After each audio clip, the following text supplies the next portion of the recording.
Amén, así es que arrancamos la palabra del día de hoy. El mensaje que el Espíritu Santo nos está dando esta mañana, esta tarde, es la fe, que es un regalo de Dios. La fe que Dios da. Sabemos, como dice la palabra en Efesios capítulo 2, versículo 8, dice: porque por gracia sois salvos por medio de la fe.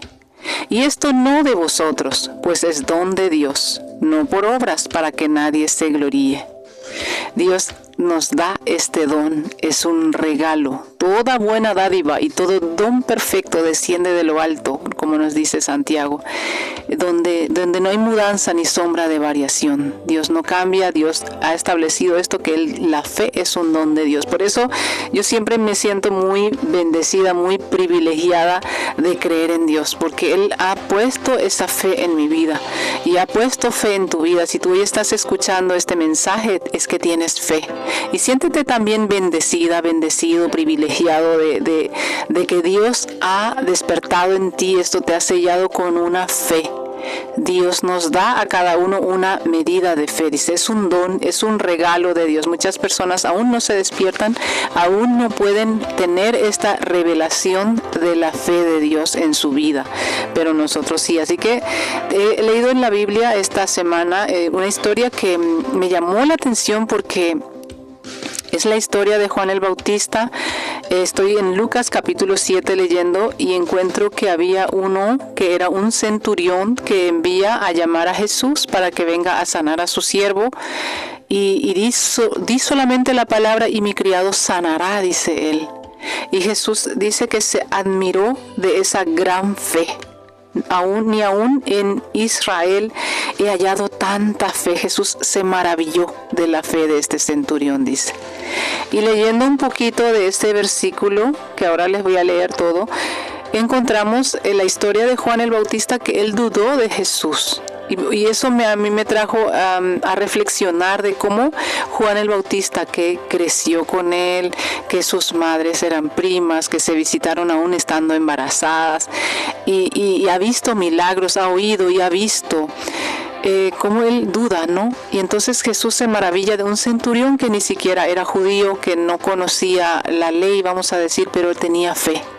Por eso digo que el Señor es el que reparte, el Señor es el que da, y estoy asombrada de la palabra como el Señor, que es la gracia, ¿verdad? Vamos a leer esa parte de la Biblia para que nosotros podamos también entender el mensaje, la palabra, como el Señor nos va a traer hoy. Dice así, Lucas capítulo 7, versículo 1 en adelante.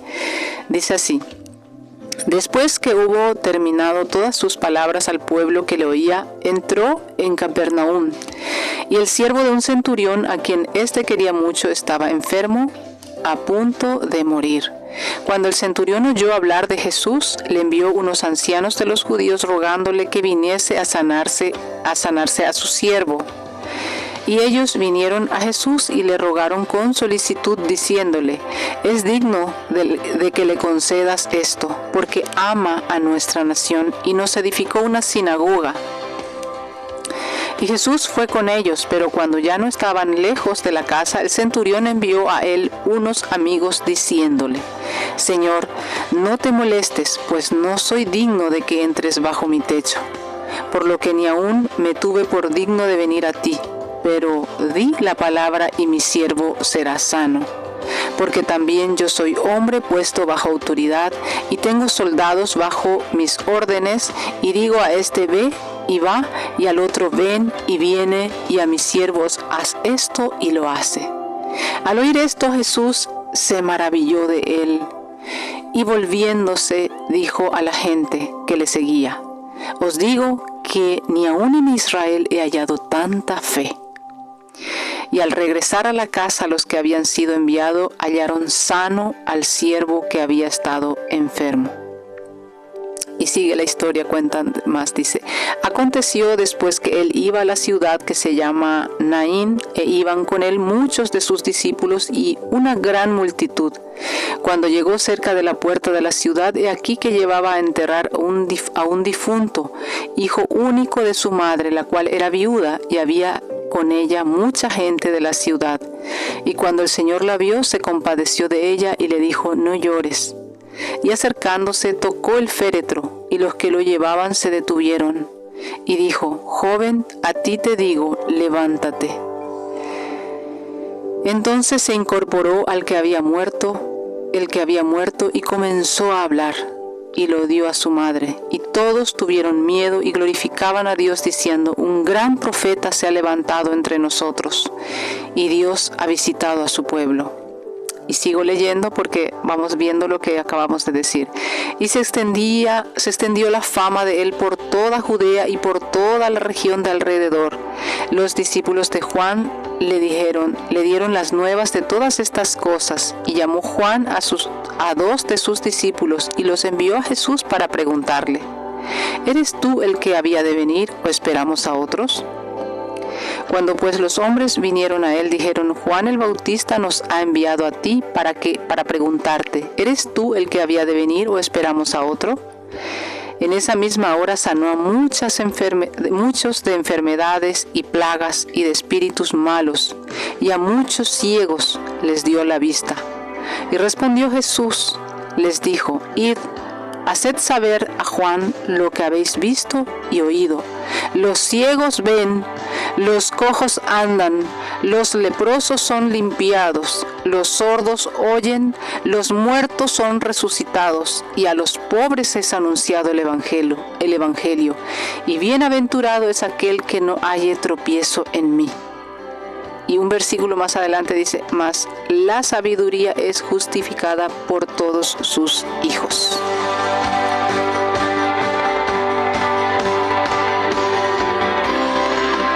Amén a la palabra de Dios.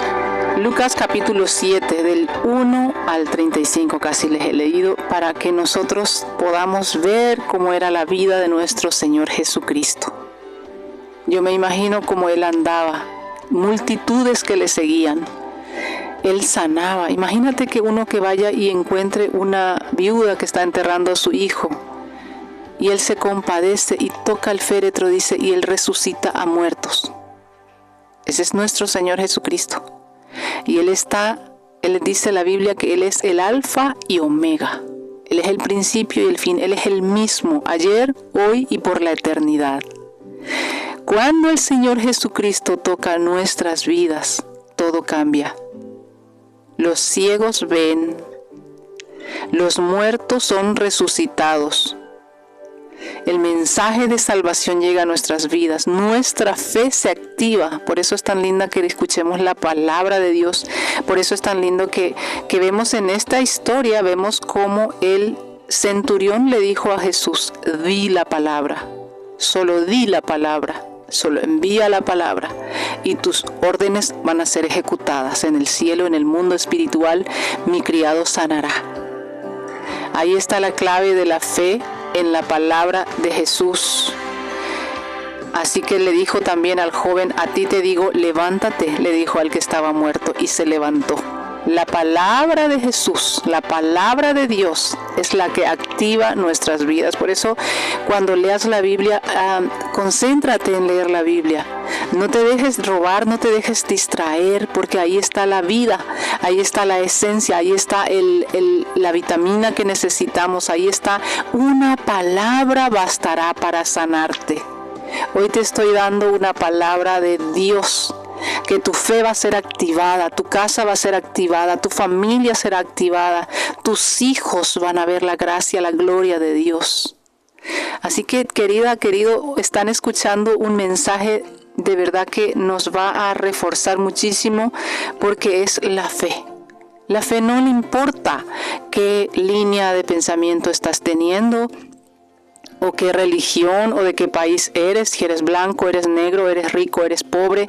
Aquí el Señor nos muestra cómo a través de esta historia un centurión, que era un soldado romano, uno que podemos decir que perseguía a Jesús, uno que estaba ahí haciendo un trabajo, un romano que estaba haciendo un trabajo ahí en Israel, creyó. Pero vemos también cómo él era, aquí no dice que él era un judío, pero él tenía una fe activa. Vemos que él dice que ayudó y edificó una sinagoga. Eso es una fe sembrada. Yo le decía esta mañana a mi esposo, Nos encanta recoger, nos encanta la cosecha, ¿verdad? Le decía, nos encanta tener un buen salario, nos encanta tener cosas buenas, ver las bendiciones de nuestras vidas, pero también la fe significa que también nos tiene que encantar sembrar. Nos tiene que encantar cuidar esa siembra, porque la cosecha viene cuando uno haya sembrado. Todo lo que uno siembra cosecha, eso es fe. Eso es fe. Y aquí el centurión dice que él sembró antes. Dice, porque ama nuestra nación y nos edificó una sinagoga. Él ayudó, él cooperó, él sembró. Él por su fe está activada y por eso por su fe está pidiendo, sabiendo de que va a venir esa gran cosecha. A mí me encanta esta palabra porque vemos que realmente hay diferencias aquí de un centurión romano y de un Juan el Bautista, que era el profeta, el hombre que daba la ley, el hombre que bautizaba, el hombre que, como vamos a decir, que es como el fin de la ley. Con Juan el Bautista. Es del Antiguo Testamento que estaba llegando y estaba ahí anunciando la venida de Jesucristo, y el Señor nos muestra aquí que es su gracia que Él derrama sobre cualquiera. Él derrama esa fe sobre personas que quizás nosotros no demos nada, pero el Señor, cuando decide dar esa fe, cuando Él derrama esa fe, cuando Él activa la fe, cuando Él toca la vida de la gente, a quien Él quiera, Él puede usar. Eso es lo bonito, eso es lo que yo quiero resaltar aquí. Juan el Bautista dudó, él conocía toda la ley. Juan el Bautista quería hacer, y no es por obras, dice, sino es por fe. Es un don de Dios. Y entonces Jesús, como él diciéndole, yo te quiero decir que soy yo, pero yo te quiero decir con mis frutos. Yo te quiero decir con mis hechos. Por eso terminé con este versículo que dice, mas la sabiduría es justificada por todos sus hijos, por sus frutos. Queridos, vamos a estar escuchando en este tiempo a través de las redes, a través de todos lados, personas que hablen tan bonito, gente que ni siquiera nosotros conocemos cómo viven, pero tenemos que atender qué frutos hay detrás de ellos. ¿Qué frutos hay? Jesucristo dijo aquí a Juan el Bautista, id y decid, respondiendo Jesús, id y haced saber a Juan lo que habéis visto y oído. Los ciegos ven. ¿Quién es el que abre los ojos a los ciegos? Jesucristo. Los cojos andan, los leprosos son limpiados, los sordos oyen, los muertos son resucitados y a los pobres es anunciado el Evangelio. Qué lindo es nuestro Señor Jesucristo, que Él no se defiende a sí mismo diciendo yo aquí que se callen todos porque yo soy y no sé qué, ni se enfada. Mira, solo te voy a decir con mi vida, solo te voy a contar con los frutos. Esto es lo que está ocurriendo. Esta es el testimonio, esta es la evidencia, y hasta el día de hoy esta es la evidencia de que Jesucristo vive. Jesucristo tocó nuestras vidas, Jesucristo cambió nuestras vidas. Él despertó en nosotros una fe viva, una fe activa, una fe que no avergüenza, una fe que te hace vivir con el rostro erguido y decir, tengo una salvación, porque esa es la fe que Él da. Tengo una vida eterna. Esa es la revelación que Él da. Eso es lo que la definición que podemos decir de la fe es la plena confianza en Dios y en su palabra. Esa es la fe. Saber con exactitud 100% de que Dios cumple su palabra. Por eso dice, llamar las cosas que no son como si fuesen. Es la certeza de lo que se espera, la convicción de lo que no se ve. Porque creemos en su palabra. Porque Él nos irá bien, porque creemos que a nuestros hijos irá bien. Ellos son como esas flechas en las aljabas. Ellos van a ser los enviados, ellos van a ser los preparados, los afilados. Y yo siempre me concentro cuando hablo a familias, a hijos, porque realmente ahí hay un gran campo de batalla para que nosotros podamos proteger nuestra fe. Para que nosotros desde pequeñitos les veamos a nuestros hijos que ellos van a apuntar bien. Que nosotros vamos a preparar sus vidas vamos a proteger sus vidas, vamos a enseñarles, pero ellos van a tomar esa decisión también. Y con la ayuda de Dios y con la fe puesta en Dios de que a ellos les irá bien, que ellos van a alcanzar la meta. Eso es fe. Eso es fe, pero la fe no es un pensamiento humano positivo. La fe nadie puede fabricar interiormente. La fe viene directamente de Dios. Por eso decía yo que es un regalo divino. La fe es un don de Dios. Arrancamos leyendo eso, ¿verdad? Efesios capítulo 2, versículo 8. La fe es un don de Dios. Dice Romanos capítulo 12, versículo 3, Dios reparte una medida de fe a cada uno. Nadie puede decir a mí no me ha tocado ese reparto. Dios da a cada uno una medida de fe. Por eso tenemos que saber también qué hacemos con nuestra fe. ¿Qué hacemos? ¿Cómo es la fe? Que nosotros podamos ver que la fe tiene la gracia como base. Es la maravilla, es el amor de Dios que Él decide darnos. La fe no se origina en nosotros, sino en la gracia de Dios. La gracia precede a la fe. Dios nos ama primero, dice en Primera de Juan. Por eso nosotros nos alegramos y decimos, Señor, gracias. Porque nos amaste primero tú. Nos enseñaste primero tú. Porque si dependiera de nosotros, nosotros nunca íbamos a llegar a eso. Si nosotros primero teníamos que amar a Dios y hacer las cosas perfectas y después Dios nos daba, no. Dios, como la mujer que fue pillada en pleno acto de adulterio, vino y le dijo, yo no te condeno, vete y no peques más. Yo te amo, yo no te condeno. Si ella hubiera esperado ser la mujer perfecta para acercarse a Jesús, pero Dios no le rechaza, Dios le da. Por eso Dios primero y luego la fe. La naturaleza de la fe como regalo. No es por méritos humanos, estamos hablando de eso. No es por méritos humanos. Nosotros no vamos a alcanzar nunca a hacer todas las cosas perfectas. Dios nos da. Dios nos permite. No es por obras. No podemos comprarla, no podemos ganarla. Así que no podemos, por eso no hay lugar para la jactancia.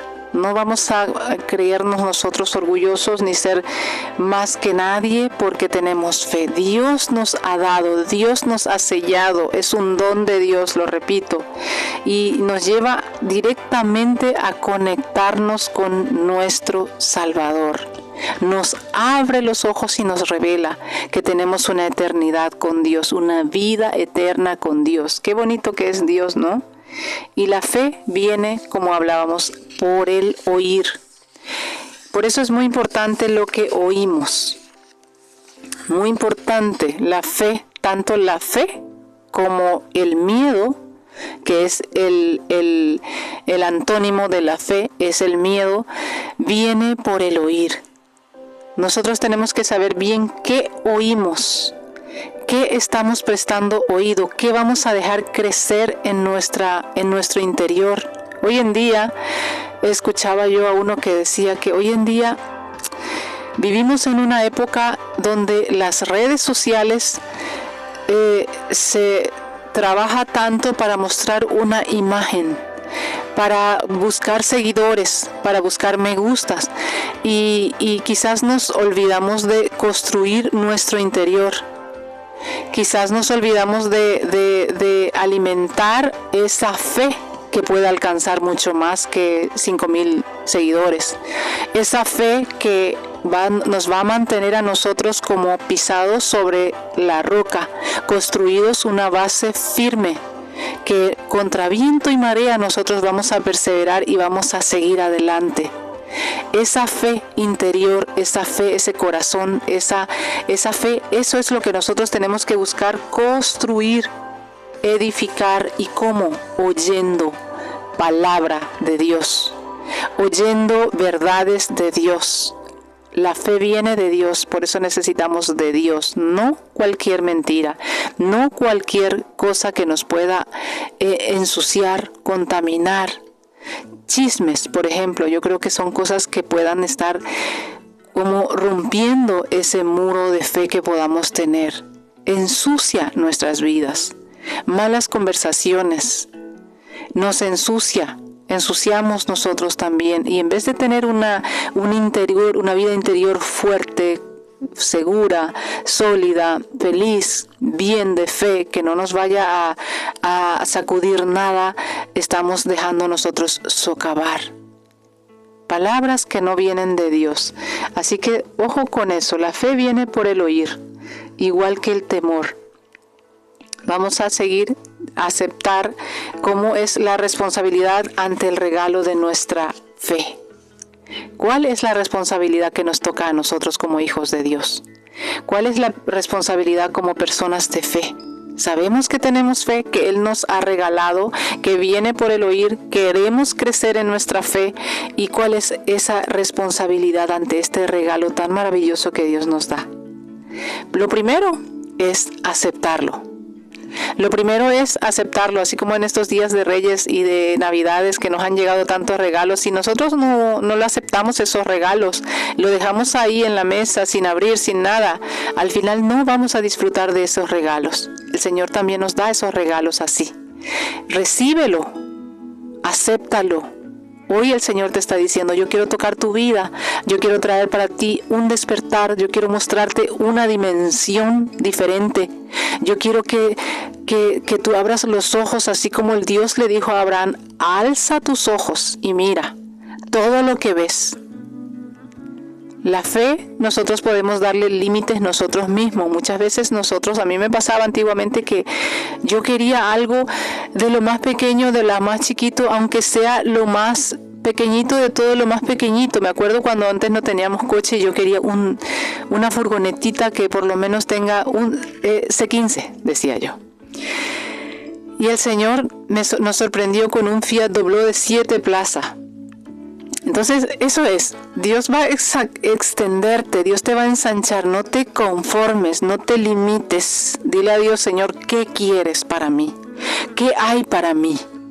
Yo quiero esos regalos, ahora yo quiero una finca, yo quiero una casa preciosa, con todas las necesidades cubiertas, con todas las cosas, no una casa atada con alambre y no sé qué, no así nomás, no, yo como Dios manda. Soy una hija de Dios, yo merezco como una princesa vivir bien, comer bien, vestirme bien, y esa es la mentalidad.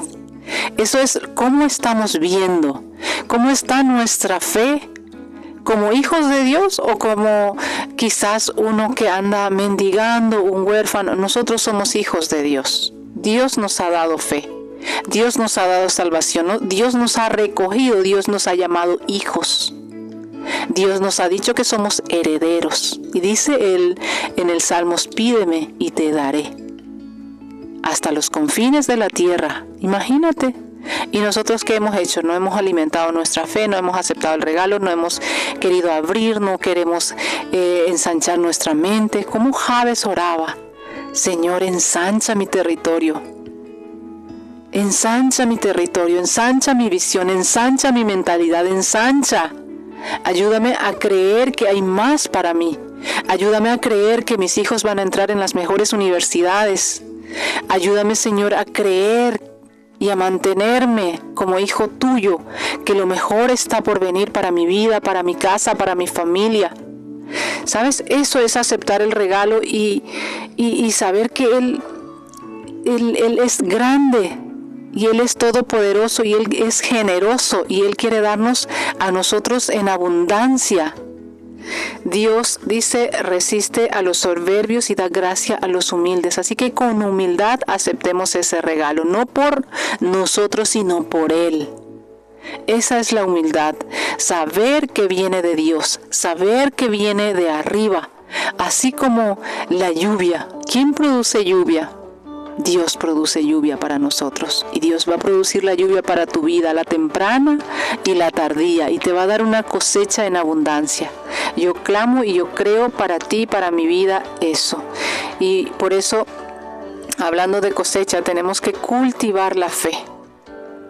Dice en 2 de Pedro, capítulo 1, versículo 5, añadid a vuestra fe virtud, conocimiento, dominio propio, etc. Nosotros tenemos que cultivar a nuestra fe y añadir a nuestra fe eso, trabajar para que tengamos conocimiento, para que creamos, para que tengamos dominio propio, para que con nuestra boca no abortemos ningún sueño, ningún plan de Dios. A mí me gustó mucho, ayer estaba escuchando una prédica donde hablaba de cómo bendecir a nuestros hijos.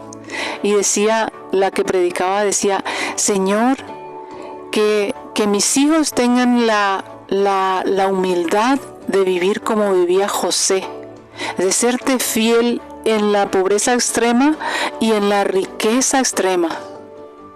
Que nosotros también podamos tener ese conocimiento de saber orar, de saber hablar, de saber pedir.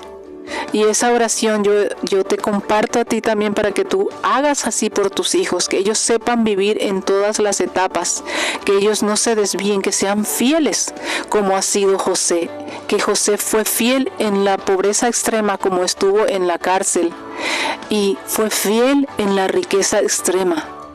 Que nosotros también veamos a nuestros hijos de esta manera. Qué bonito, ¿verdad? Así que añadir a nuestra fe virtud, a la virtud conocimiento, dominio propio, que nosotros sepamos conducirnos. Eso es cultivar la fe. Sin fe, recuerden que es imposible agradar a Dios. Tenemos que cultivar, tenemos que sembrar, queridos. La vida no es un boom y sacamos la lotería y ya está. La vida es siembra y cosecha. Esa es una ley inalterable para creyentes y no creyentes. Todo lo que uno siembra cosecha, sea bueno o sea malo.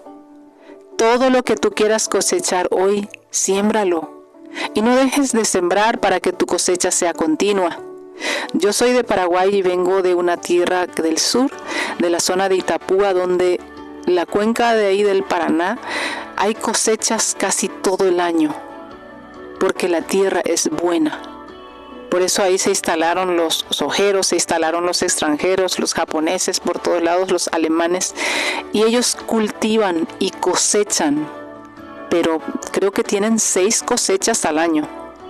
Entonces, no dejan de sembrar, terminan de cosechar y siguen sembrando, preparando la tierra y siguen sembrando y siguen cosechando, y eso es así tiene que ser nuestras vidas. Queridos, no era el tema de hoy, pero es muy importante que nosotros sepamos sembrar en ofrendas, en diezmos. Eso es fe. La fe no solamente es para nuestro futuro, para orar solo por nuestros hijos, sino tenemos que sembrar ahora para que nosotros podamos ver. La fe en nuestras finanzas, vamos a ver si sembramos. Si tienes fe, vas a sembrar. Y solamente las personas prósperas son las personas que diezman. Yo lo he comprobado. Por mi vida lo he comprobado con gente que conozco. Solamente las personas prósperas son las que diezman. Si tú quieres ver prosperidad en tu vida, empieza a diezmar. Eso también es una revelación de fe. Empieza a diezmar. ¿Sabes una cosa? El diezmo no es nuestro, el diezmo es de Dios. Dios nos ha bendecido tanto. Y para darle la gloria a Dios, para darle las gracias a Dios, sacamos ese 10%, lo primero, y le decimos a Dios, Señor, gracias porque me has bendecido. Gracias porque tú me has dado las fuerzas, porque tú me has dado la salud, porque tú me has dado los recursos, las habilidades, los talentos. Y esta gracia de poder trabajar en el lugar donde estoy trabajando, y esto que tú me estás dando, esta cosecha, es por tu gracia, y yo quiero honrarte. Yo quiero bendecirte con eso. Yo quiero decirte, Señor, gracias. Eso es diezmar. Eso es dar la ofrenda, eso es darle lugar a Dios. Así que, queridos, estoy feliz de hablar hoy de fe. La gente de fe es la gente que siembra, la gente que diezma. Dalo al Señor con libertad, con liberalidad. Verás una súper gran cosecha en tu vida. Y no solamente para ti, sino para tus hijos, para los hijos de tus hijos. Vas a ver unas finanzas sanas, unas finanzas libres del depredador, de toda plaga, de todo lo que pueda dañar tu cultivo. Querido, Dios ha prometido guardarnos, Dios ha prometido librarnos, Dios ha prometido bendecirnos. Por eso estamos hablando hoy de fe. Fe es llamar las cosas que no son como si fuesen. Dios nos va a dar una gran cosecha, pero sepamos sembrar. Sepamos sembrar en buena tierra, en el lugar donde te estás alimentando, en el lugar donde tú estás creciendo. Honra a tus pastores, honra a tu iglesia, siembra, no te canses porque vas a ver una gran cosecha. Yo lo digo por mi propia vida, mi propia historia, mi propio testimonio. Dios es fiel, Él no se queda con nada, Él es el mejor jefe, Él es el mejor Señor de nuestras vidas. Él da la recompensa, Él da en abundancia. Por eso es una fe viva, una fe en acción, una fe que va en aumento. Recuerden, Santiago dice, capítulo 2, versículo 17, la fe sin obra está muerta. No se puede decir, tengo mucha fe y estoy aquí parado y estancado. No, tiene que haber una vida, un movimiento, una acción para que haya una reacción. ¿Quieres una gran cosecha en tu vida? ¿Quieres ver frutos en tu vida? Empieza a moverte. La fe sin obras es muerta. Muévete, ofrécete aquí en la iglesia. Hay muchas áreas donde se pueda servir. Empieza a servir. Yo me acuerdo cuando antiguamente servía haciendo comidas, llevando una finca. Luego me contrataron para trabajar en un hotel porque empecé a servir y empecé a entrenarme. Luego empecé a hacer servicios aquí en la iglesia, en otro lado. Ahora estoy trabajando, dando esos servicios y el Señor es el que te va colocando. Empieza a dar, empieza a fluir en el don que Dios te ha dado y Dios te va a dar la recompensa, Dios te va a premiar, Dios te va a llevar en alto lugar. Dios es Dios bueno y todo es posible para el que cree. Qué lindo que Dios no nos pone límites, ¿verdad? Nosotros nos limitamos, nosotros tenemos una mente limitada, pero Dios dice, todo es posible al que cree, conforme a tu fe se ha hecho. Hoy el Señor nos está diciendo, activa esa fe, no lo guardes, no te quedes, abre esos regalos que Dios te está dando, siembra, cultiva, muévete, ponlo en acción, haz que fluya esa gracia. Y también nos dice que tenemos que proteger la fe. Vamos a Efesios capítulo 6, versículo 16. Dice, sobre todo, tomad el escudo de la fe, con que podáis apagar todos los dardos del fuego del maligno. Así es que tenemos que tener ese escudo firme, ese escudo fuerte, ese escudo protegido para que podamos apagar todos esos dardos de fuego